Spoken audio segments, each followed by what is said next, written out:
안녕하세요.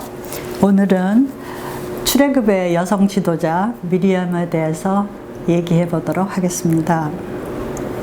미리암은 헬라어로는 마리암, 라틴어로는 마리아라고 불리는데 성서에 가장 흔한 여자 이름입니다. 예수 어머니의 이름도 마리아죠. 그렇다면 구약 성서는 미리암에 대해서 무슨 얘기를 해주고 있는지 궁금합니다. 미리암은 대부분 모세와 관련돼서 언급됩니다. 그리고 우리가 잘 아는 얘기는 모세가 이제 갈대 상자에 담겨서 그 물에 떠내려갈 때 바로의 딸에 의해서 구출됐죠. 그때 모세의 누이가 옆에 있다가 바로의 딸에게 내가 유모를 소개하겠다 그러면서 유모로 친엄마를 소개했다는 이야기가 있습니다. 근데 이 이야기에는 모세의 누이라고만 되어 있지 미리암이라는 이름은 등장하지 않습니다. 그런데 민수기에 보면 26장에서 레위 사람 아므람과 요베겟이 결혼해서 아론, 모세, 미리암을 낳았다 이런 귀절이 있어요. 그래서 사람들은 여기 나오는 모세의 누이도 미리암이지 이렇게 이제 추측을 하는 것이죠. 그러니까 바로의 딸에 의해서 건져내지고 유모를 찾을 때 그 미리암이 소개해서 모세가 친어머니의 젖을 먹고 자랄 수 있도록 역할을 했다 이렇게 짐작하는 것이죠. 그런데 이러한 추정은 좀 구차스럽습니다. 왜냐하면 족보에 관한 한 구약 성서의 보도는 대부분 역사성이 희박하거든요. 그래서 민수기 26장에 의거해서 추정하는 것은 조금 무리가 있습니다. 그래서 학자들은 구약 성서에 나타나는 미리암에 관한 내용 중에서 가장 중요한 내용을 출애굽기 15장에 나오는 얘기로 알고 있습니다. 얘기합니다. 출애굽 직후에 야훼를 최초로 노래한 여선지자라는 보도가 있거든요. 미리암이 출애굽 사건, 즉 이스라엘 백성이 종살이하던 에집트에서 나온 그 커다란 사건과 연결돼서 언급되고 있습니다. 이것이 미리암이 나오는 그 성서 규절 중에서 가장 의미심장하다는 것이죠. 미리암은 여선지자, 여예언자 아니면 지도자라는 타이틀을 갖고 있습니다. 이제 출애굽기 15장 20절에 보시면 아론의 누이요 여예언자인 미리암이 소구 그 북이죠. 조그만 북을 들고 나서자 여자들이 모두 소구를 들고 나와 그를 따르며 춤을 추었다. 그래서 미리암이 노래를 선창하였다. 야훼를 찬양하여라. 그지없이 높으신 분 기마와 기병을 바다에 쳐넣으셨다. 이 노래입니다. 이 미리암의 노래는 출애굽 사건을 아주 축약해서 표현해주고 있습니다.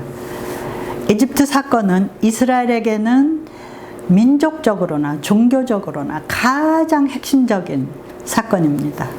출애굽 직후에 불려진 이 노래는 두 단락으로 되어 있는데 첫 단락에서 미리암은 야훼 하나님을 찬양하라 라고 선창을 하고요. 두 번째 단락에서 그 이유를 말해주는데 야훼는 높고 크신 전쟁의 하나님이다 라고 전하고 있습니다.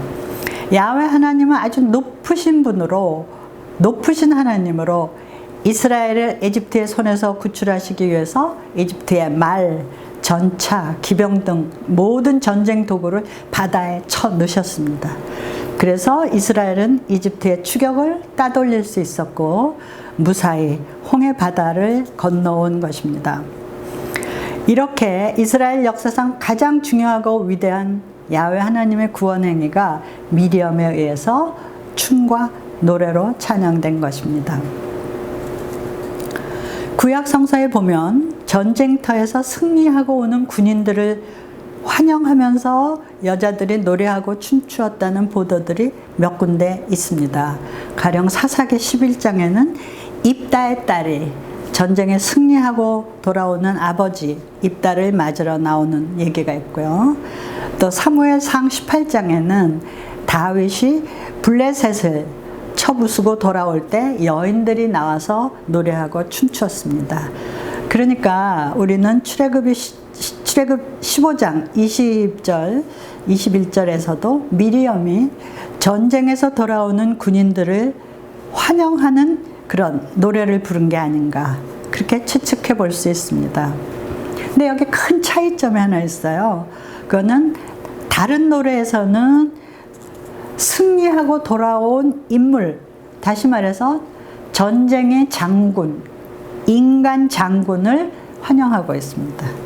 그런데 이 출애굽 15장에는 전쟁의 영웅, 인간이 칭송받고 있는 것이 아닙니다. 야훼 하나님을 찬양하고 있습니다. 그러니까 사사기 11장에는 입다가 칭송을 받고 있고요.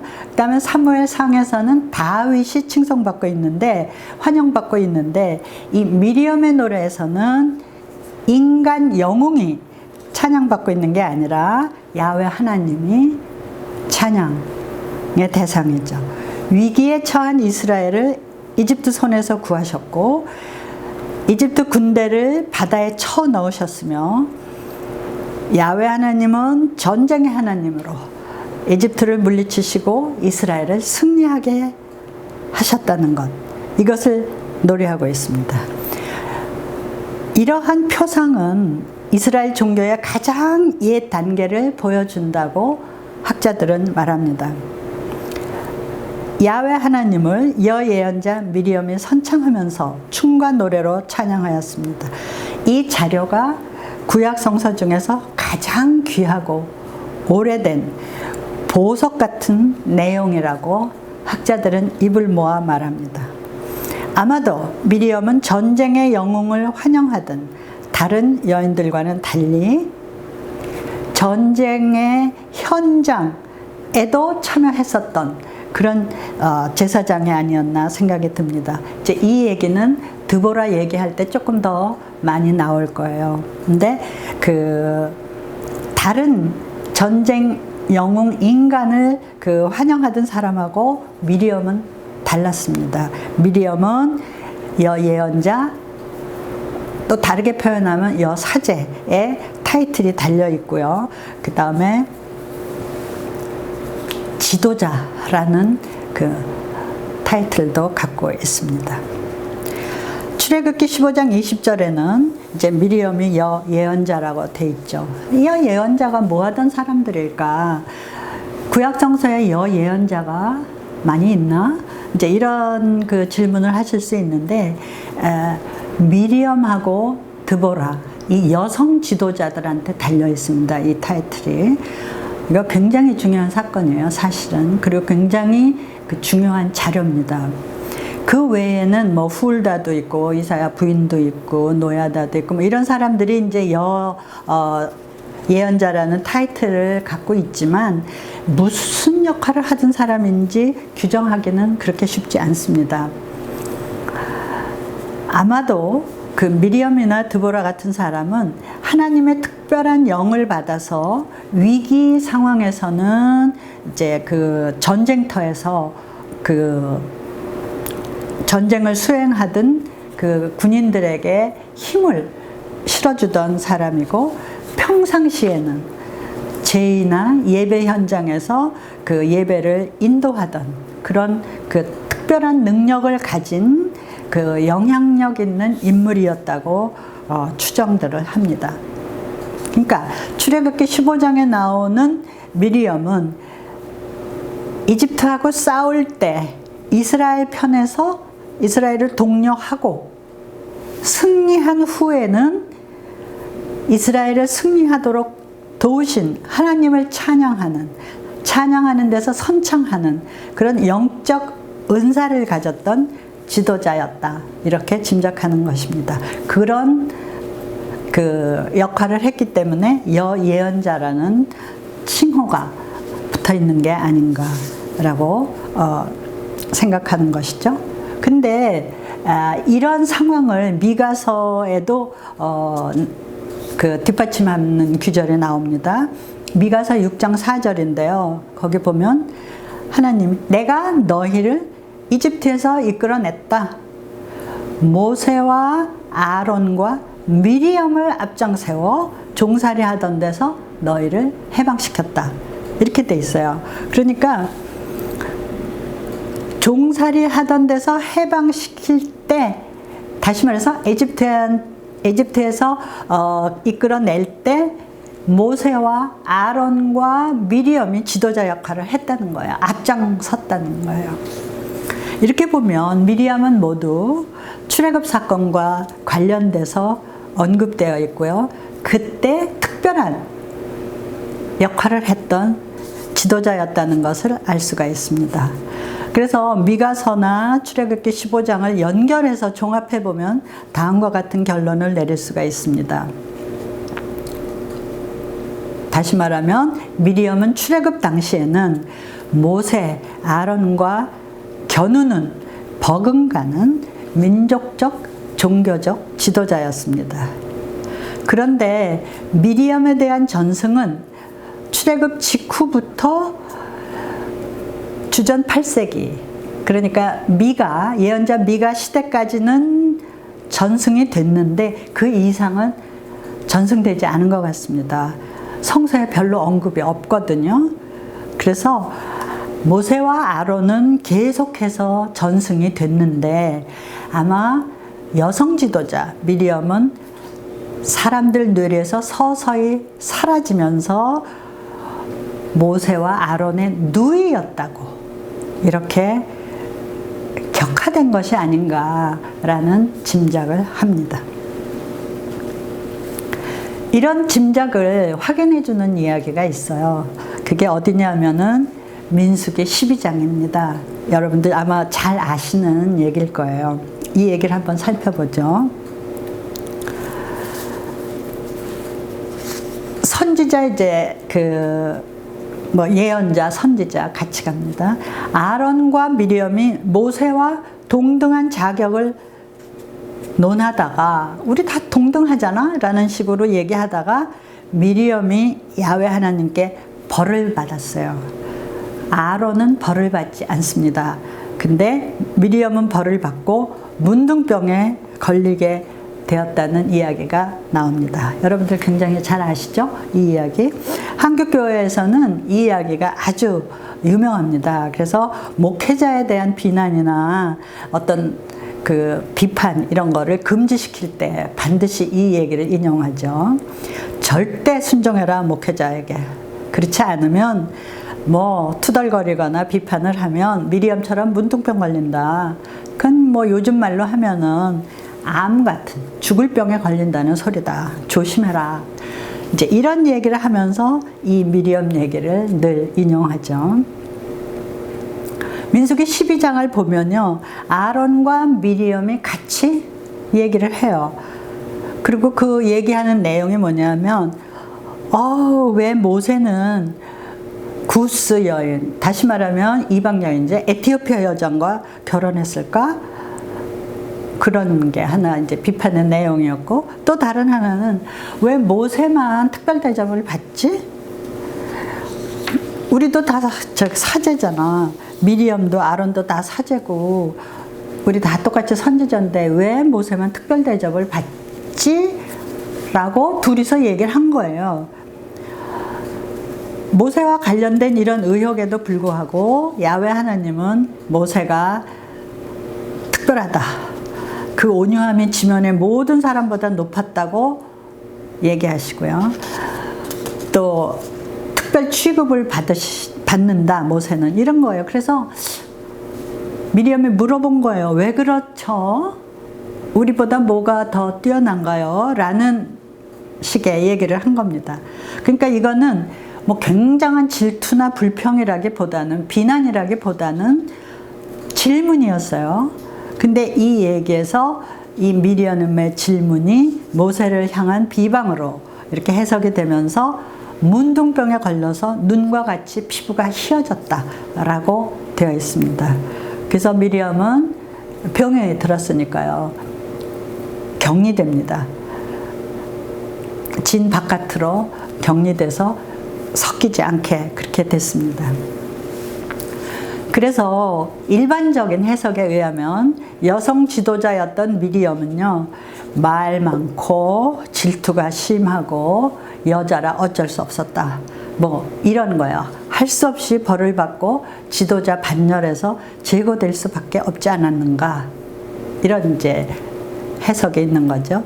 여자는 그래서 안 돼, 너무 질투가 심하다니까, 뭐 이런 얘기.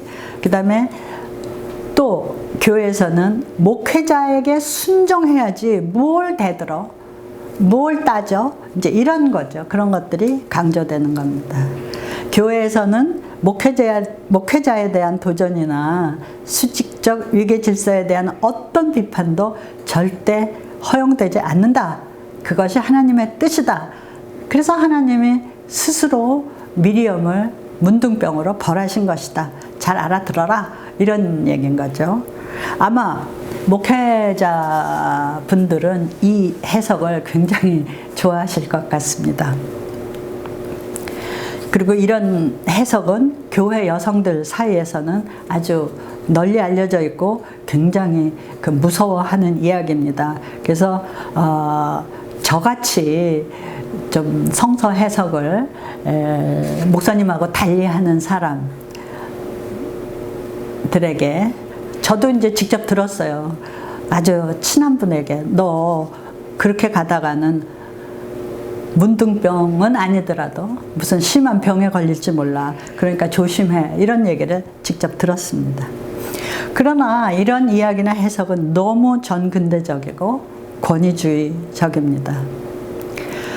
민수기 12장의 이야기는 모세가 완벽하다라는 것을 강조하는 데 초점이 맞춰져 있습니다. 모세는 겸손하고 야훼 하나님은 다른 선지자들과는 꿈이나 이상을 통해 말씀하시지만 모세와는 직접 얘기하신다. 모세는 특별하다. 모세에 버금가는 지도자는 없다. 이게 하나님의 판단이다.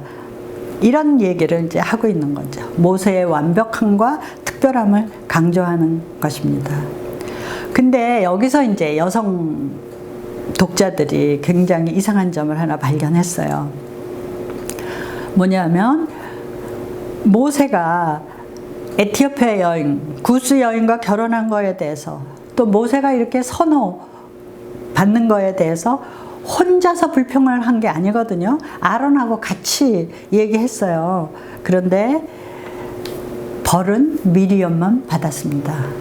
왜 그럴까요? 아론도 같이 질문하고 이상해 이런 얘기를 했는데 미리암만 벌을 받았다는 것은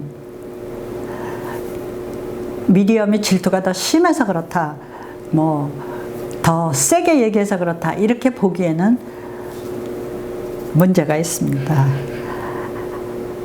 나중에 아론이 미리암이 딱 해가지고 처벌을 좀 약화시켜 주세요라고 중재하는 이야기가 나오기는 합니다. 그런데 여성 신학자들이 읽으면서, 저도 마찬가지예요. 이 이야기를 읽으면 처음부터 이 이야기는 모세를 강조하고 미리암을 제거하려는 의도가 있는 이야기다라고 생각을 하게 됩니다. 아론과 모세는 성격 좋고 온화하다. 근데 미리암은 불평쟁이다. 라고 미리암을 제거하는 근거를 마련하는 얘기 같다 이거죠. 결과적으로 여성 지도자 미리암이 죄인이었기 때문에 벌을 받았고 화면에서 사라졌다.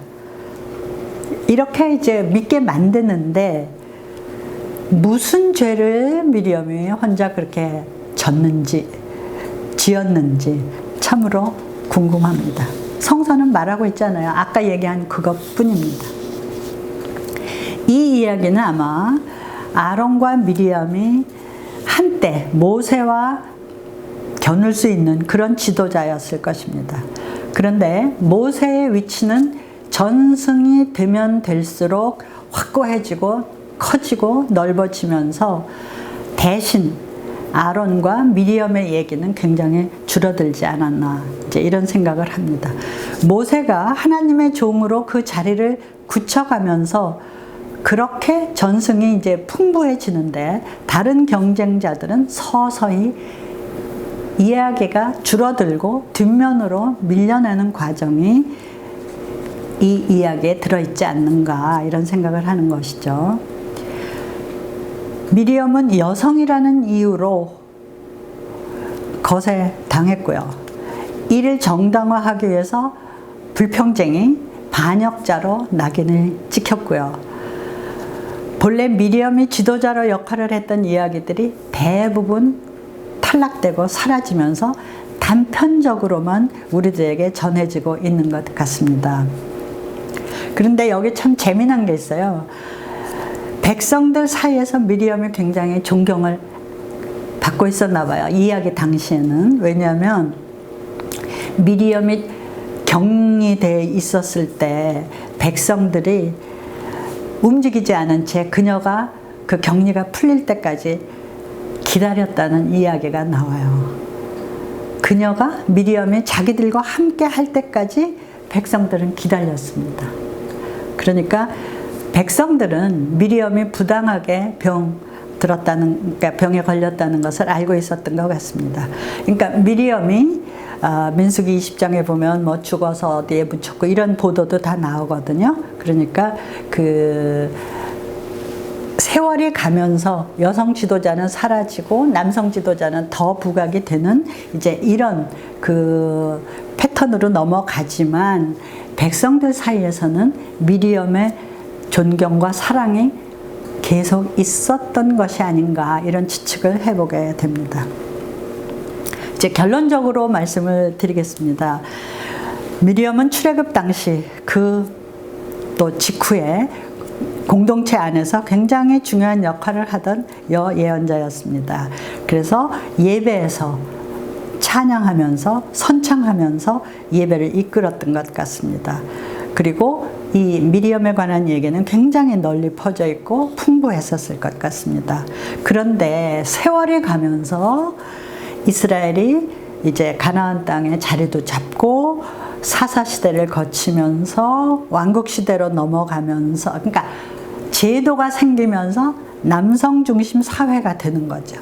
이때 모세는 풍부해지고, 모세에 관한 전승은 풍부해지고, 미리엄에 대한 이야기들은 단편만 남아서 전승이 될 뿐 잊혀져 갔다, 이렇게 보는 겁니다. 우리 주변에서도 여러분들도 목격하시지 않습니까? 어떤 조직이나 교회나 무슨 단체가 생겨서 처음에 어려울 때는 여자들의 그 노력과 희생이 많이 들어가죠. 이때 훌륭한 여성 지도자들이 많이 나옵니다. 그런데 이 조직이 자리가 잡혀서 안정이 되면요, 저절로 남성 지도자들이 등장을 합니다. 그리고 그 여성들은 서서히 그 잡일하는 주변 인물로 사라지죠. 어디서나 마찬가지고 지금도 마찬가지예요. 저는 그런 현상 많이 봤습니다. 그래서 이화대학 남녀공학으로 만들자 뭐 이런 얘기일 때도 이대에서는 반대합니다. 곧 남자들이 다 차지할 것 같아서요. 어쨌든 미리엄의 이야기는 이런 과정을 우리들한테 잘 보여준다고 봅니다. 미리엄은 교회에서 전해지는 대로 질투와 시기가 많은 여자의 대명사가 아니고요, 굉장히 큰 역할을 하던 지도자였을 것입니다. 그런데 세월이 가면서 이스라엘이 그 질서라고 그럴까요? 그 체제가 잡혀가면서 여성 지도자가 사라지게 되는 그런 그 과정을 겪는데, 그냥 사라지게 할 수가 없잖아요. 그러니까 미리엄은 죄인이었다, 질투가 많았다, 뭐 불평이 많았다, 이런 식으로 죄를 덮어 씌웁니다. 저는 이 민수기 12장의 이야기가 굉장히 귀하다고 생각을 해요. 왜냐하면 우리 남전여비의 사회를 반영해주는 이야기거든요. 근데 여성들 자신도 알게 모르게 이런 그 일반적인 그 현상에 적응해 갔던 것도 사실이에요. 아우, 내가 어떻게 회장을 해? 내가 어떻게 그 대표자가 돼? 남자 먼저 내세워야지. 이런 식으로 적응해 갔는데요. 이런 현상을 우리가 직시하고 계속 이야기하면서 이 상황을 바꿔가야 된다고 생각합니다. 다음 시간에는 예수 족보에 나오는 라합 이야기를 해보도록 하겠습니다. 여러분, 감사합니다.